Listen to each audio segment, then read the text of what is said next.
খবৰ আপোনালোকৰ ভালনে? এয়া আজি পৰিৱেশটো দেখিছেই বেলেগ।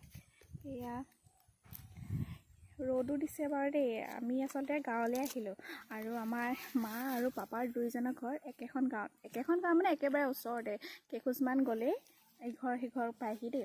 কালি আমি ন খালোঁ পাপাৰ ঘৰত আৰু আজি ন খাবলৈ আহিছোঁ মাকৰ ঘৰত। এতিয়া এইফালে আমাৰ বিজি মানুহ চাওকচোন। মানে গাঁৱত থাকি কেনেকুৱা লাগিছে? ভাল লাগিছেনে? ভাল লাগিছে নে কোৱা আকৌ?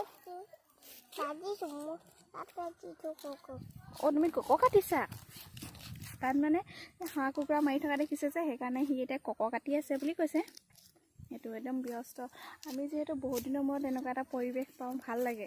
আৰু কিমান মুকলি দেখিছেনে বাৰু? আপোনালোকে ভাল পায়নে বাৰু? গাঁৱৰ পৰিৱেশটো এনেও চবেই ভাল পায় বাৰু। আমিও বহুত দিনৰ মূৰত এদিন পাওঁ যদিও কিন্তু হেঁপাহ এটা আছে দেই, মানে গাঁৱলৈ যাওঁ বুলি ক'লে এনেও ভাল লাগে মনটো কিবা এটা। এইফালে দেখিছে নহয়, ল'ৰাৰ লগত বহিব নোৱাৰি নহয়, এয়া কাম বঢ়াই খুব কাটিছে। আপোনালোকে বাৰু ন খালে নাই? এইটো চব গ'লগৈ।